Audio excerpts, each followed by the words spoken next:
Hi, everyone. Good morning. My name is Ogan. I'm the founder of Migratrada Network. Welcome, everyone, to Volume 2 of Starting a Career in Construction. And our guest today, we're excited to welcome Garry Mortimer, the Executive Director of Operations at the Construction Skills Certification Scheme, or CSCS as we all know it. Welcome, Garry. Hello. Morning. So we'll just give you a brief of what CSCS does. CSCS is the leading organization providing certification for individuals in the construction industry, ensuring that workers meet essential skills and competence standards. CSCS is the certification widely recognized across the industry and is often essential for career progression and securing roles in construction. Welcome, everyone. Garry, do you want to introduce yourself and just say a few things before we go on? So do you want me to go through the presentation now as well in terms of it, or do you just want maybe just do like an introduction before we go in? Why people come into the room? So as George mentioned, I'm Garry Mortimer. I'm the Executive Director of Operations at CSCS Cars Limited. So we operate the car scheme for core construction. So your core trades within construction. So your bricklaying, your roofers, your tilers, dry liners, general labourers, supervisors, managers, etc. And then there's various other car schemes, but I'll touch on that as well as I go through the presentation around other car schemes for different sectors. So I've been working for CSCS for 6.5 years now. Prior to that, I worked for the Construction Industry Training Board, CITB. So I've been in for 20 years. So I've been involved in construction for a long time now, and worked alongside CSCS during those 20 years, working at CITB as well. So I'm fully aware of all of the requirements around CSCS and general requirements in construction around operating safely on a construction site. Nice. It's been a long time. You've been on this journey for a long time. You could say that. What has changed? What has changed, if I may ask? What has changed? So health and safety standards have improved within the industry. So the accident rates within construction have improved. There's still more that we need to do around that, ensuring health and safety within construction. I think some of the issues that we still experience within construction at the moment is fraud.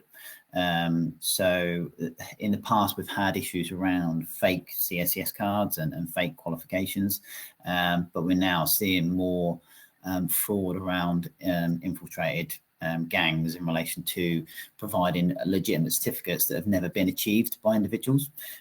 So they're putting individuals at risk. So in other individuals on site at risk, as well as the public at risk in relation to that as well. So it's ensuring that everyone has got the appropriate health and safety training and qualifications in construction, but it's heading in the right way.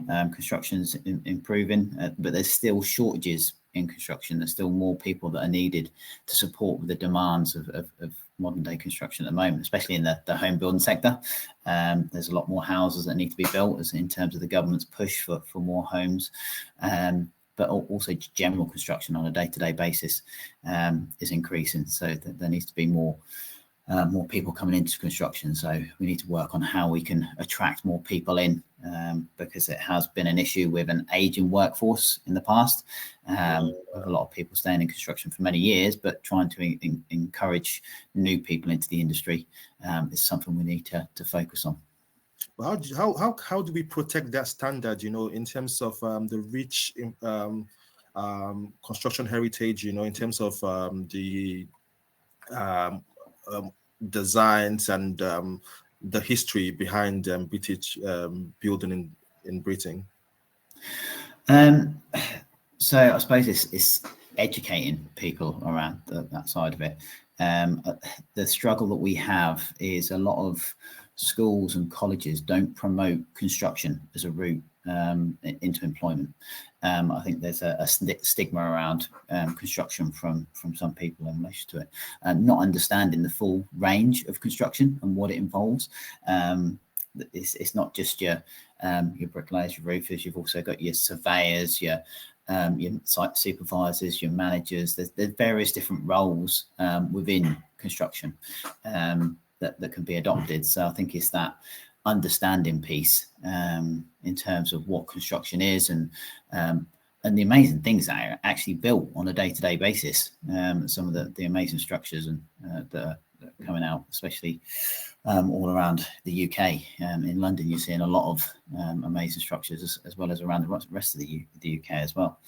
But I suppose it's that education piece that we need to try and work on. The rich architecture and also the flair of the new build, it's a big contrast, because you're thinking about Britain and all the architecture, all the old builds and all that, and you're thinking about all the new builds. It's totally like a big contrast, so I'm just in the at the side conversation, just thinking about how to protect the rich heritage of British architecture. Well, it's so good. Yeah, so because obviously you've got your modern day buildings, like saying your heritage in terms of a lot of even your churches and stuff like that. You're looking at them in terms of heritage buildings. So within the core CSCS scheme, we have heritage skills qualifications to support those doing heritage work. So there's specific heritage qualifications to make sure those people keep up with those older standards in terms of what's required from that heritage side. So there's a raft of qualifications that are in place to support with that. Okay, so let me just let's go to the question for the day and our flow for the day. So I would just touch on the importance of the CSCS certification. Garry, could you start by explaining the importance of CSCS certification for newcomers into construction? How does this impact on their career projection in the UK construction industry? Yeah, so in terms of the CSCS cards themselves, they're not a legal requirement. It's down to site policy as to what they require individuals to hold in terms of gaining access to site. However, most major construction sites require CSCS cards to show that someone's done an element of health and safety and the required training and qualifications, and that they're appropriately competent for the role that they're doing. So more and more construction sites are requiring that. The domestic sector, not as much. It's more in the commercial sector where the CSCS card is more mandated in terms of those gaining access to site. Whereas the domestic sector, where people are doing extensions and various bits like that, there's not much as much of a demand for CSCS in that sector. However, there is a push from industry to ensure that everyone's appropriately qualified, and this feeds into a lot of the changes that are coming into place with the likes of the Building Safety Act, which is ensuring that people are appropriately competent for the work they're doing. So it's an employer's responsibility to ensure that workers are appropriately competent and have the right skills, knowledge and experience and behaviours, which forms competence. So they've called it the SCEB. So skills, knowledge, experience and behaviours, that's what defines competence. So us as a card scheme, we're there to support in showing some of that, showing that someone's got the right skills, knowledge. Experience is something that you gain over a period of time, and we're looking at ways that can be shown in terms of the card, and people can record additional experience, CPD, ongoing reassessments, etc. Behaviours is always a difficult one to assess in relation to that.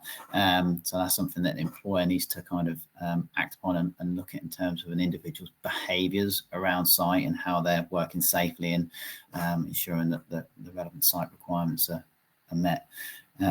But say that there's continuing changes happening to the CSCS card scheme to adapt the changes within industry, and also the changes in legislation. As legislation changes, the card scheme continually evolves to make sure that it meets the requirements of what industry needs to show that people are appropriately qualified. Yeah, well, thank you. Well, how does CSCS cards, how does it contribute to both employability and work space safety? More like on the employability side of it. Yeah, so I'll go through some of that in terms of the presentation. Anyway. Yeah, okay. So let me just let you. Yeah, but same. Like I say, most sites require you to hold a CSCS card before you even access site. So you need that as the first stepping stone. So there's temporary cards as a route in, but I've got slides on all the different cards that are available and options available. Okay. All right, thanks. So do you want to go ahead with your presentation now, or we just will get back to it? Yeah. Happy to go through that, and then, like I say, if there's any questions at the end. Yeah. Okay. All right. Let me let you take the floor and do what you know best. Yeah, we're so happy to have you here because it's such a big deal. Everybody hears so much about the CSCS card, and like getting to the industry, everybody saying CSCS. It's just so confusing, But then again. But we'll touch on a few questions and after your presentation, and also just speak about training providers and things people need to know, so that they're a bit educated about what is required, because sometimes training providers just push some trainings ahead, and you get these trainings done and you realize that you need something else, and you realize that that's not all you need, but we'll get on with all that, after your presentation. All right, then. Thank you. Yeah, no worries. Okay, so just starting on the first slide. So looking at what the core requirements of the CSCS card scheme are. So the main requirements as it currently stands is a health and safety element, which is the CITB Health, Safety and Environment Test, plus a recognised qualification. By that recognised qualification, in most instances, that means an NVQ, National Vocational Qualification, or an SVQ, Scottish Vocational Qualification. So they're competence assessed qualifications to show that someone's been assessed as competent within the workplace. You've also got the likes of your apprenticeship. So if you sign up to an apprenticeship and work through that apprenticeship, that would deem you competent at the end of that apprenticeship. You'd be assessed as part of that process. And there are other qualifications as well. You've got academic qualifications that are also accepted. So if you held an academic construction qualification, then that may well be accepted for the academically qualified persons card. So we accept HNCs, HNDs and degrees. There's also some NEBOSH construction and NEBOSH national diploma certificates that we accept in relation to that. And then you also have professional membership. So if you're a member of a recognised professional body, construction professional body, we have a list of them on the website. Then there's a route to gaining a card through that as well. And then we also have a labourer card, but I'll touch on that as I go through the different card types in relation to it. But at the moment, there's the two core key requirements: health and safety test and the qualification. There will be changes to that as time goes on. So I mentioned previously when George was asking questions around the Building Safety Act. So there's requirements in terms of the Building Safety Act, in terms of employers ensuring that workers on construction sites are appropriately competent. And this is not just about showing that they're competent at a moment in time, it's ongoing competence. So in terms of the card scheme as it currently is, someone would have to do the health, safety, environment test, say the NVQ, which is an assessment of competence at that moment in time. But then upon renewal in 5 years' time, they would only have to do a health and safety test again. They wouldn't have to do any assessment of competence. Whereas moving forward with changes within industry, there's going to be a requirement for people to show that they have that ongoing competence as well. So that'll be done through CPD, potentially reassessment. There's work going on within the industry at the moment, looking at all of the different occupations that there are, and putting together competence frameworks for each of those occupations to define what competence means, and also ongoing competence and how that can be met for those different sectors. There's a lot of work going on in relation to that, and a lot of that fell out of the Grenfell Tower fire. So there's different new legislation that's been brought in place because of that, to support with potentially the poor quality of some of the work that was done, poor materials that were used in relation to that. So there's additional requirements coming in around that. And it mentions there that there's over 2 million cards in circulation. So CSCS is just one of 38 different card schemes. So, and I'll touch on that on this slide here. So CSCS covers core construction, which I mentioned earlier. So let's say your bricklayers, your roofers, your tilers, your supervisors, managers, etc. But then you've also got various other card schemes that cover specialist sectors within the industry.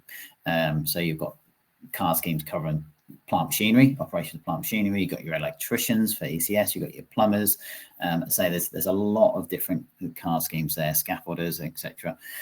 They're all different card schemes that have their own different requirements in terms of what you need to do to gain those cards. CSCS as the core scheme covers 1.1 million of those card holders, and the rest of the card holders are made up of all of those different schemes. Unfortunately, I can't give you the information with regards to all of those different schemes. We're only concentrating on CSCS today for the core construction card.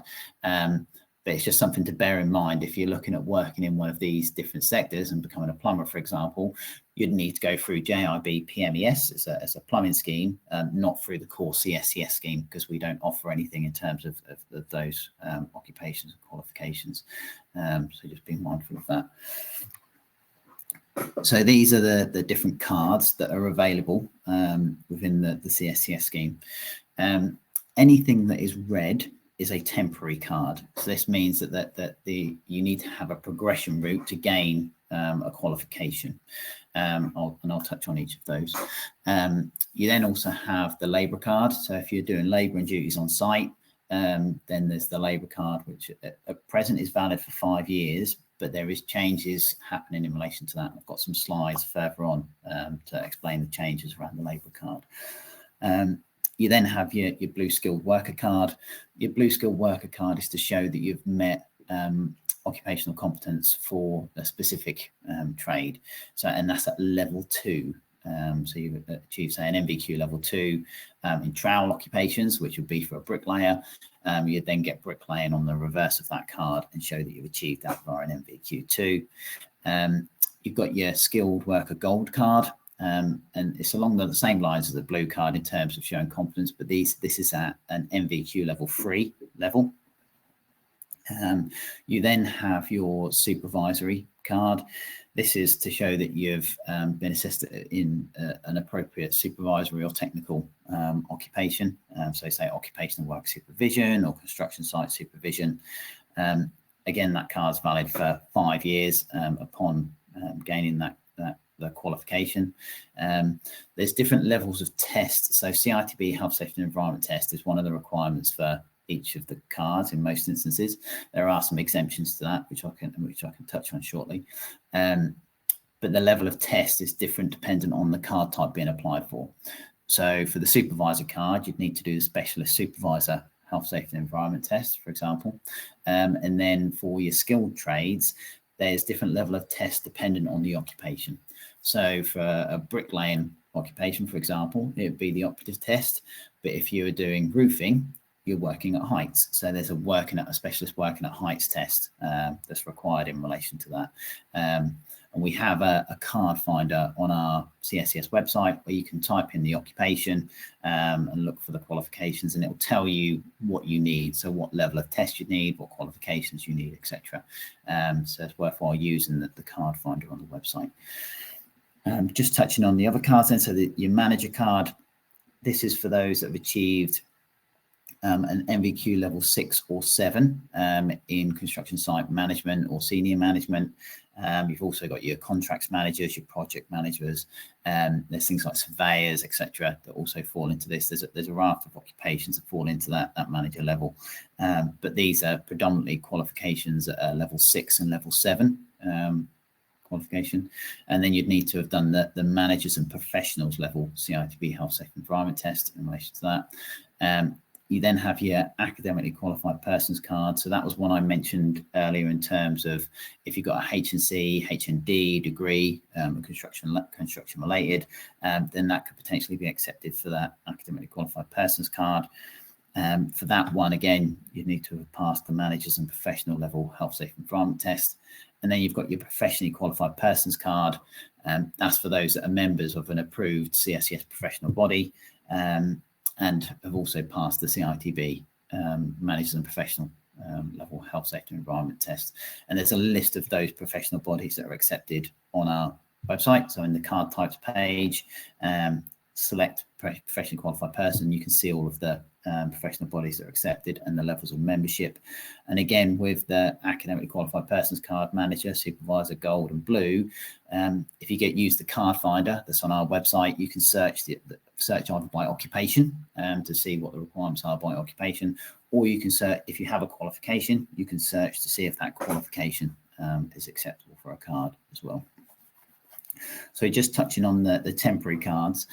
So the one top left, the provisional card, this is for people that are new to the industry, don't have a qualification as yet, or are not registered for a qualification, and just need to gain access to site to start off with. The provisional card is only valid for 6 months. The only requirement to gain the provisional card is to have passed the CITB operative level health, safety and environment test. You can pass any level of health, safety and environment test to apply for the provisional card. So if you did the working at heights, that will still be accepted. But it's the lowest level is the operative test in relation to it that's accepted for that. Once you've passed the operative level test, you could then apply for that card. The cost of the card is £36. You then have the apprentice card. The apprentice card is for those that are registered on a recognised apprenticeship framework. So if you're working with an employer, they've registered you onto an apprenticeship, you can get that apprentice card. The employer would usually apply for that card for you. The requirements for that is to have either passed the CITB health, safety and environment test, any level of health, safety and environment test, so operative, working at heights, etc. Or you can have done a one-day health and safety awareness course. This is one of the few cards where there's an alternative route to the health and safety side of it for apprentices, because a lot of apprentices do a one-day health and safety awareness as part of their apprenticeship induction and setup. The apprentice card is free of charge. So it's to promote people going through that apprenticeship framework. So once applied for, that's free of charge, but that is the only card that is free of charge. Next, you've got the industry placement card. This is for individuals that are registered for and working towards the likes of a T level or a traineeship, and these are qualifications that require a minimum of 30 days work experience during those qualifications. So they're training qualifications, mostly college based, but as part of those qualifications there's work experience required. So to gain access to site, there's the industry placement card that's available for those. Again, with that, it's the CITB health, safety and environment test, and evidence of registration onto the T level or the traineeship. There will be other qualifications that are accepted for that over time, but they're the core ones that have that requirement around 30 days work experience as part of that process. Sorry, Gary, I just want to ask you something. So I don't just for the industry placement card. Who applies for the card?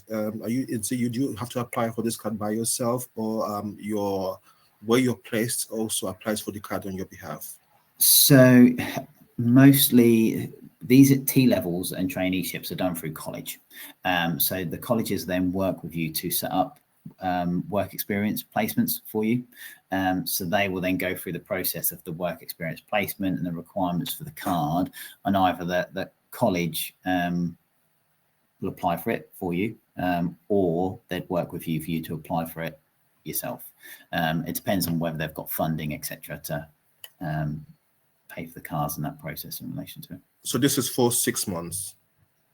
So no, the industry placement card is not 6 months. The provisional card is 6 months. Okay. And that would need to be applied for by the individual, the applicant.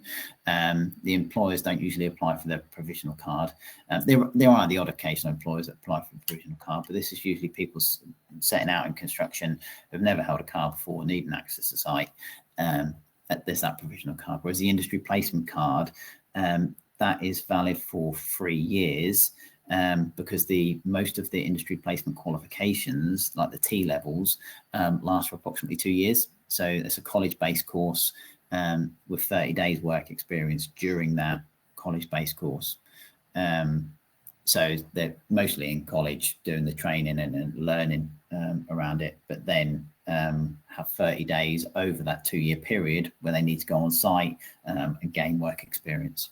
Okay, sorry, okay, go ahead. That makes sense. Next up is the trainee card.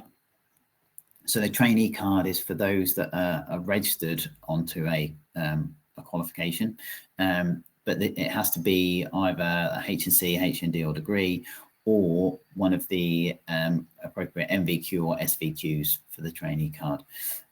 We are making changes to the trainee card, so that there's changes coming in early next year, where we'll also open up the trainee card to people who have undertaken a training course in college.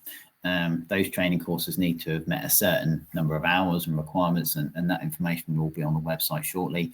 But say you've done a level 2 diploma in carpentry and joinery for a college, that would then be accepted for the trainee card, so you can gain access to site as a trainee carpenter and joiner, and then you then need to work towards gaining the relevant competence assessed qualification during the life of that trainee card. So the trainee card will have two different lifespans. So if you're registered for HNC, HND degree or an MVQ or SVQ, the trainee card is a 5-year card. If you've achieved one of these training qualifications that are coming into place as acceptable from the new year, your first trainee card is valid for 2 years. And then you can then renew that card for a further 3 years if you provide evidence that you're registered onto an MVQ or SVQ or the relevant competence qualification. And then you can then gain that. And then once you've then achieved your qualification, you then progress on to the next card. So that would either be the skilled blue worker card if you've achieved the level 2, gold card if you've achieved the level 3, and so on and so forth. Or if you've achieved a HNC, HND or degree, it would then be on to the academically qualified persons card. The next two are the experienced worker and the experienced worker TSM. The reason that there's 2 different experienced worker cards is because of the level of qualification that they relate to. So the experienced worker card on the left is a 1-year experienced worker card, and that is for people who have got more than 1 year's experience in the trade. So say they're a carpenter and joiner, they've got at least 1 year's experience, they must register for the MVQ, and then they can get the experienced worker card with carpentry and joinery on the back, and then they have a year to achieve the qualification. Once they've achieved the qualification, it would then be applying for the appropriate skill card. So like I say, the blue skilled worker card is level 2, and so on and so forth. The experienced technical supervisor or manager card is for those that are registered on higher level qualifications. So for like construction site supervision, construction site management, project management, etc., because those qualifications sometimes take a little bit longer to achieve in terms of assessments in the workplace, etc., and building a portfolio for the MVQ. So that card is valid for 3 years whilst those individuals work towards those qualifications. As I say, they're all of the cards that are currently available through CSCS. As I say, if you've got any questions on any of those, then just let us know later on. Yeah, so for the experienced CSM card, so is it the same? Can you apply for this card alone as an individual, or you have to be already in working already at the moment? So in most instances, you'd need to be working because you need to provide evidence of registration onto the MVQ.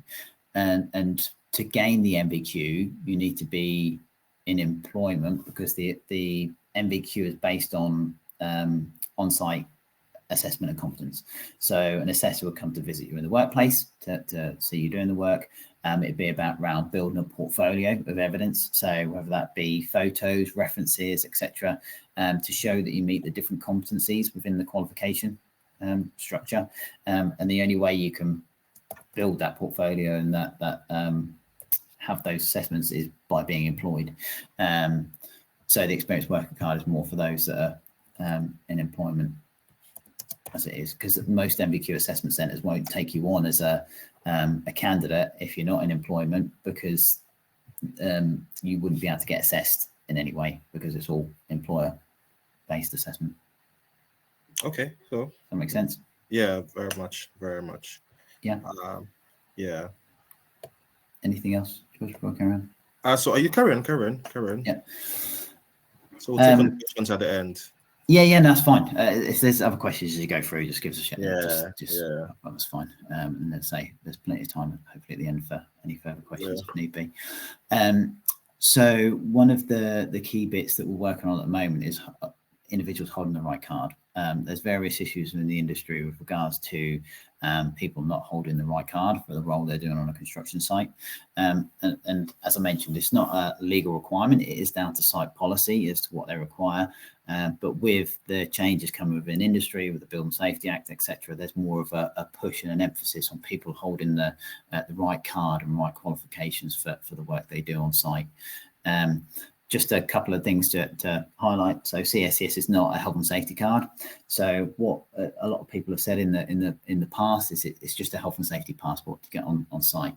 That is not the case. It's to show that someone has got the appropriate qualifications. Yes, there is a health and safety element that's required to be done in relation to it, but it's not just a health and safety card. It's to show that someone's appropriately qualified.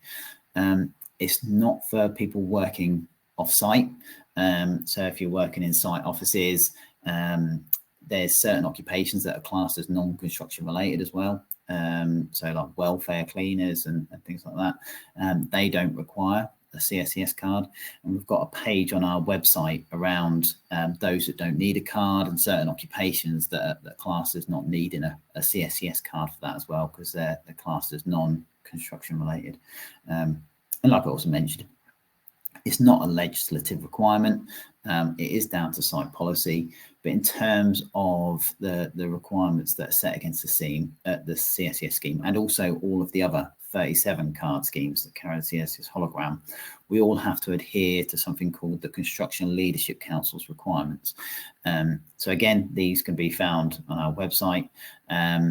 And it's about meeting a minimum standard within the construction industry. So ensuring that everyone is appropriately qualified to a minimum of a level 2 for those in skilled trades, as well as other requirements. And as part of that CLC requirements of building in things around the Building Safety Act, ensuring that people are appropriately competent, have ongoing CPD. So there's changes going on within industry. In terms of the CSCS card scheme, ourselves, we don't set the standards within industry. The standards are set by industry themselves. So there's various different standards set in bodies, working groups, employer representatives. They all set the standards as to what's required for an occupation, and then we just accept it for the requirements for the card. So we're not the ones that are setting qualification standards or health and safety standards. That's set by industry. They tell us what is required for those different occupations, and then we then accept that for the card and requirements. So it's the rest of industry that sets that policy and requirement around the card.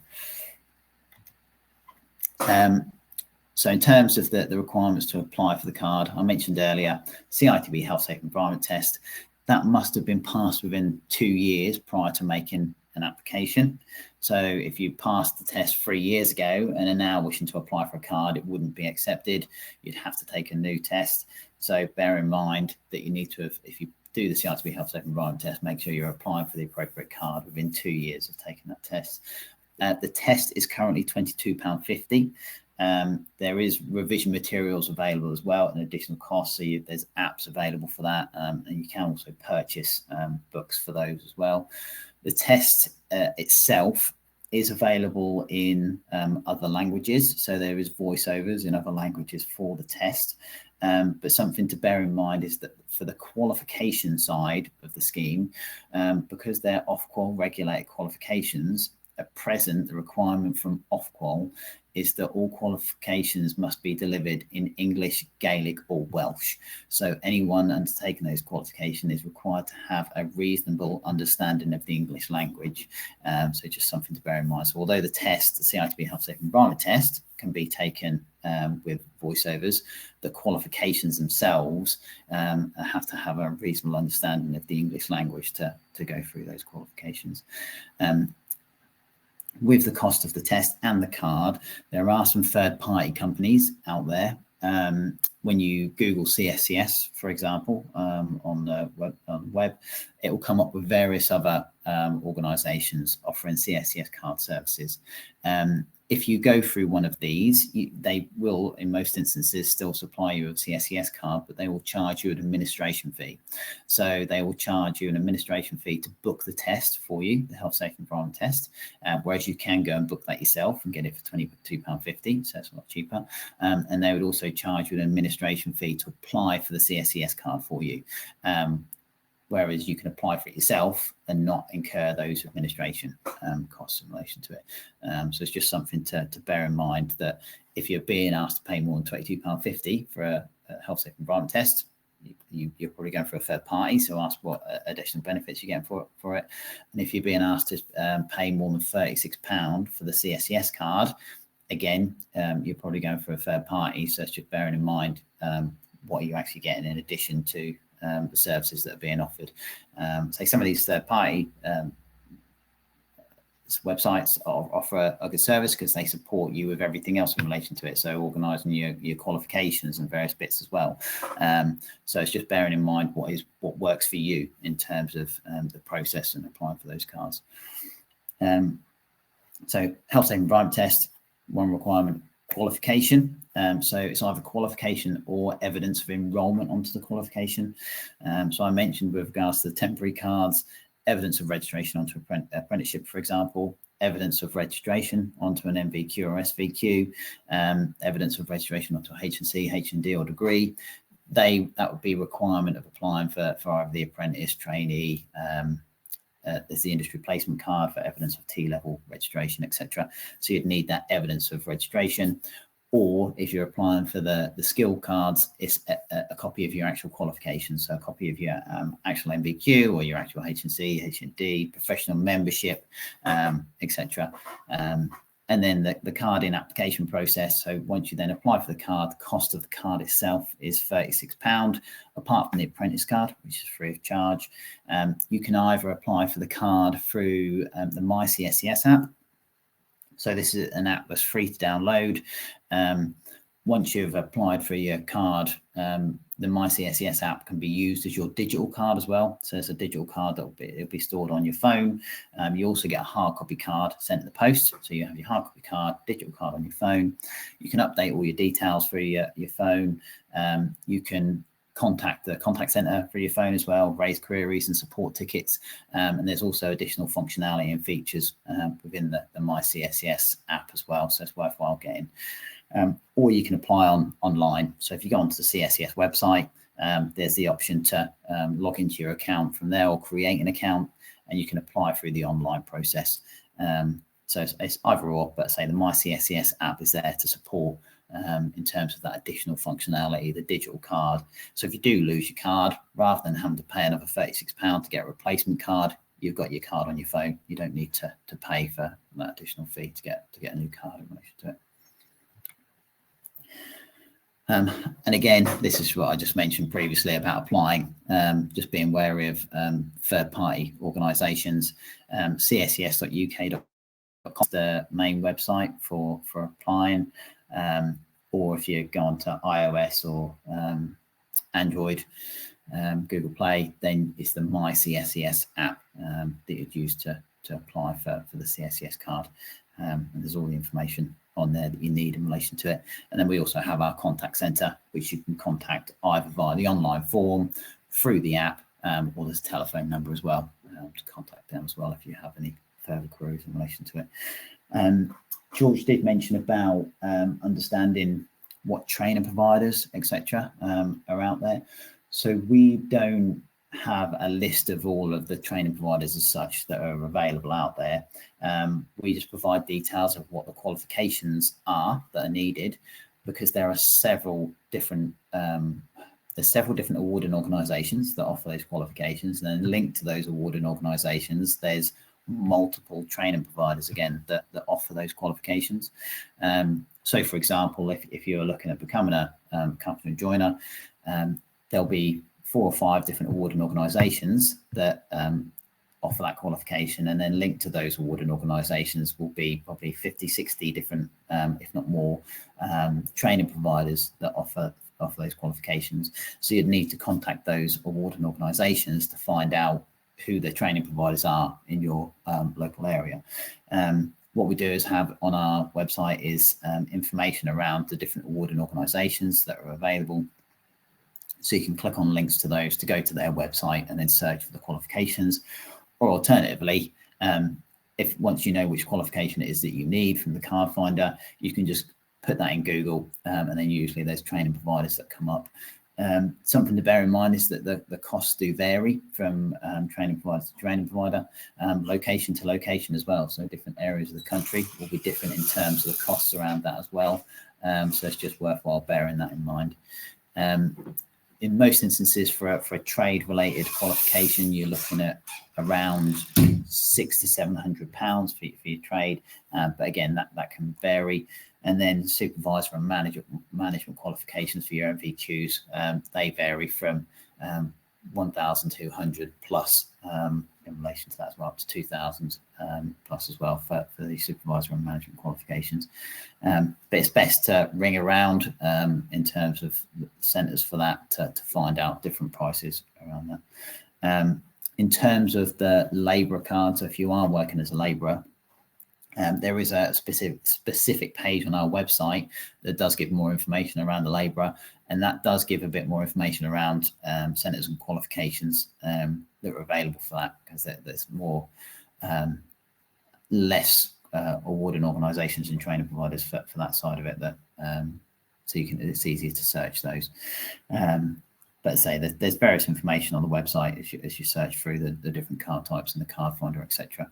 But if anyone's got any queries, then they can always get in contact with the contact centre, and they can try and provide more information to support around that process as well. I was just going to say one thing to bear in mind as well is some training providers may have funding available.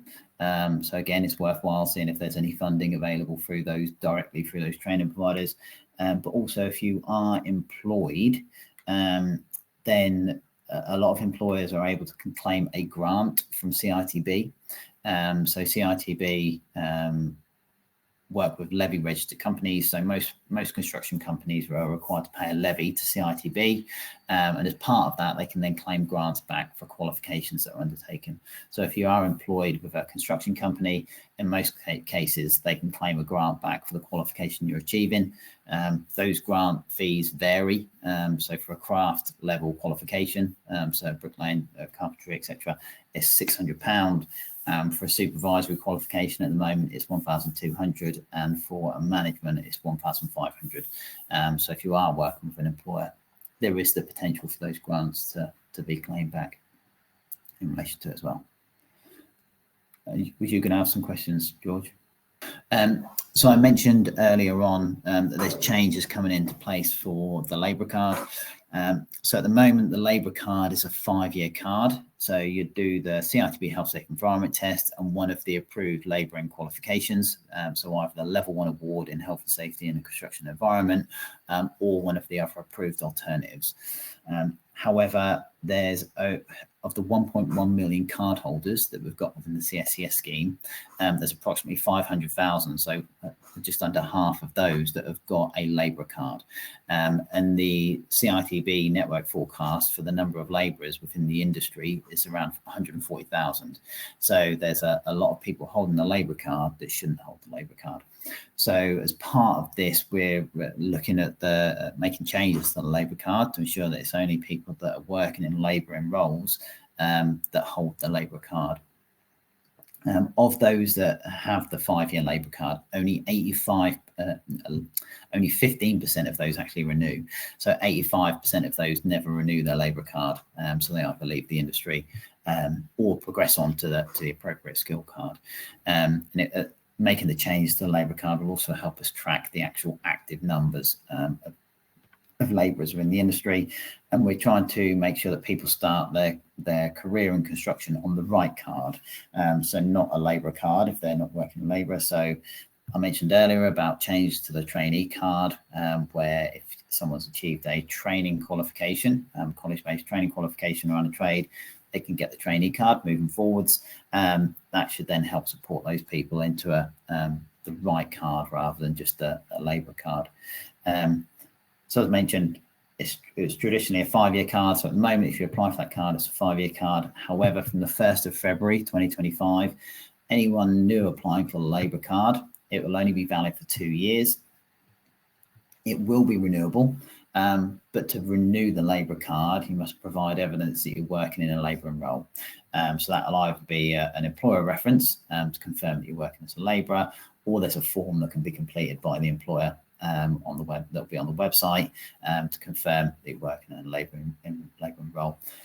Once it's renewed, it would then be valid for 5 years again. So as long as you're working as a labourer, it can be renewed for 5 years and then can continue to be renewed for 5 years past that. It's just that first initial card that will be 2 years. And also just to help reduce costs in relation to that. So I mentioned that the CITB Health Safe Environment Test must have been passed within the last 2 years to apply for a card.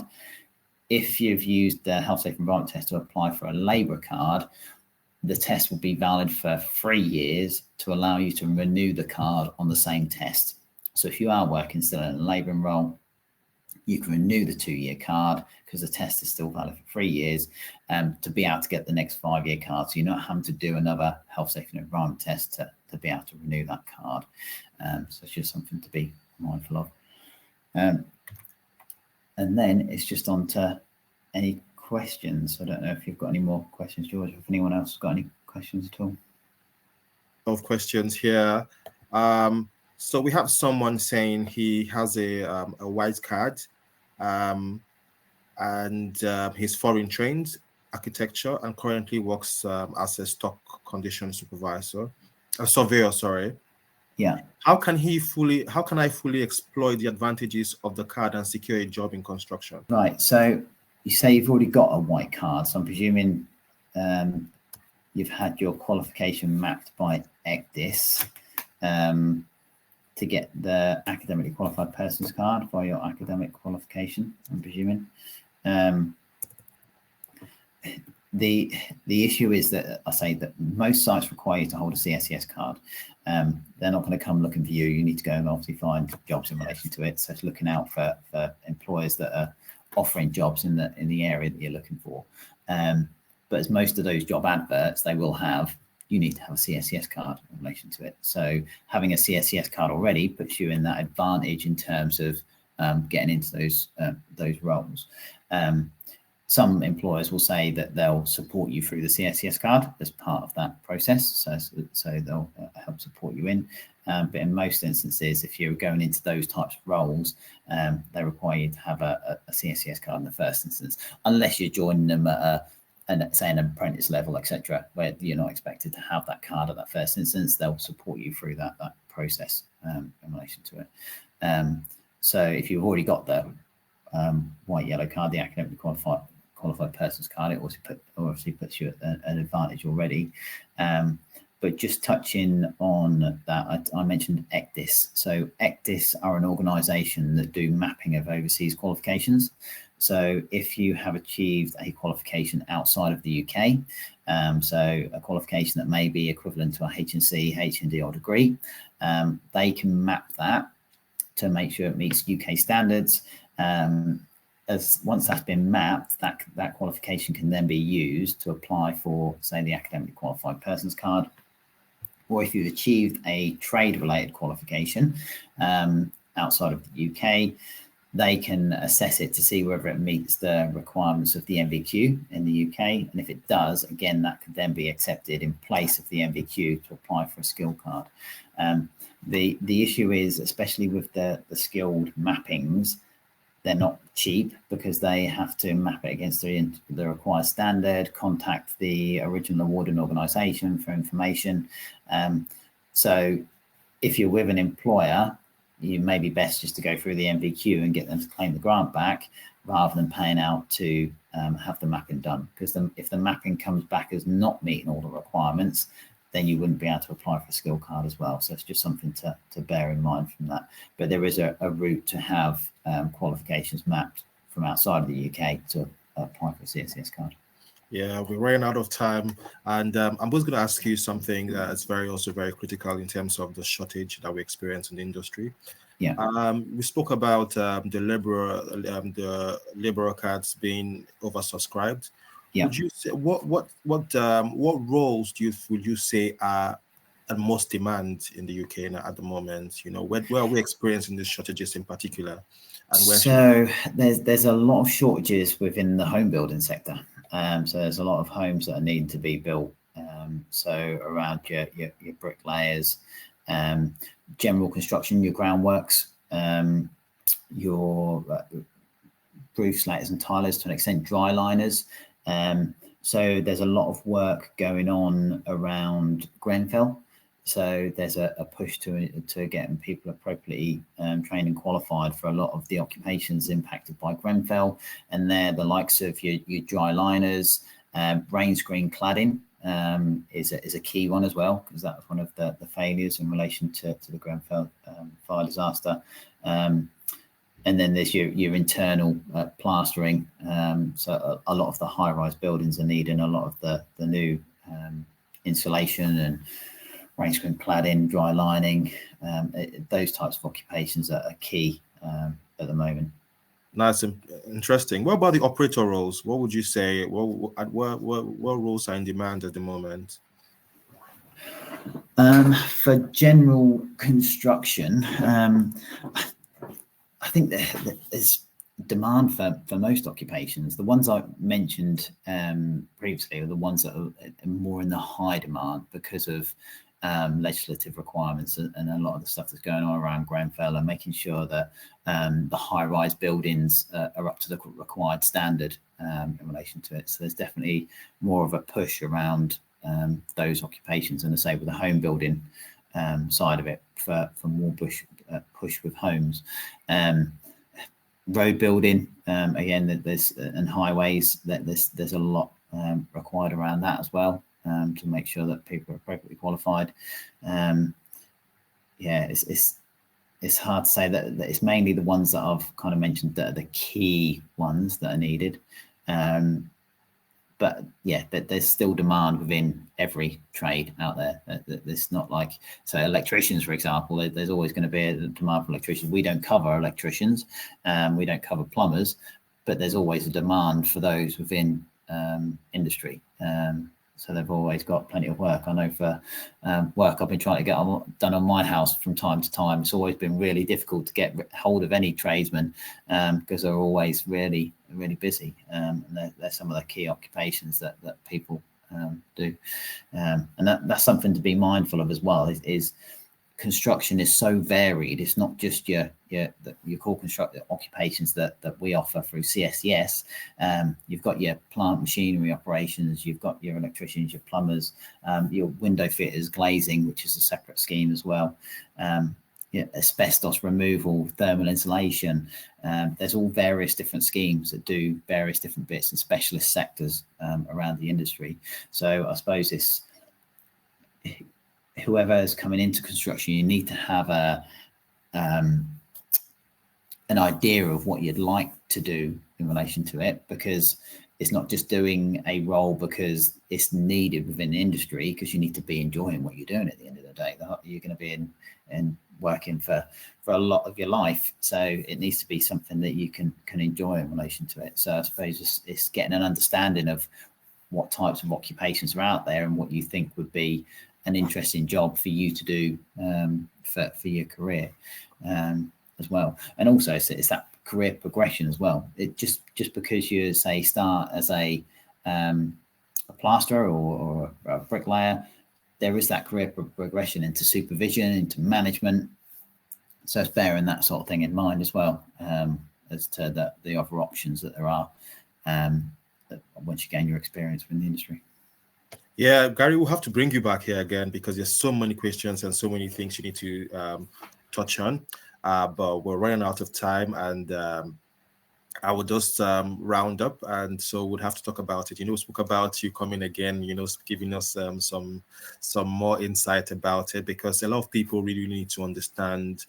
There's the issue about exploitation.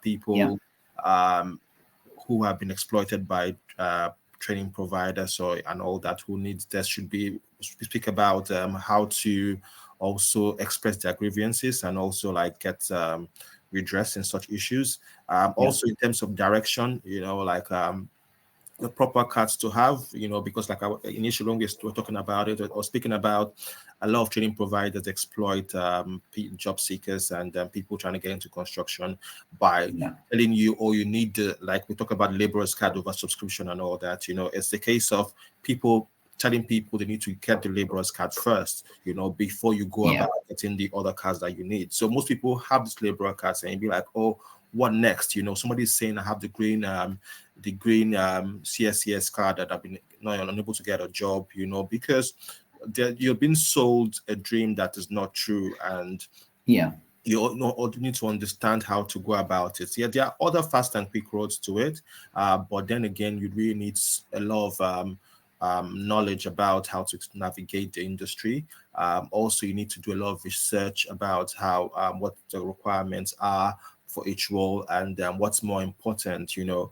Most people are confused about the MVQs and the CSCS cards, because from the information that the training providers give to you is, oh, you need to get your cards, and you see if you think.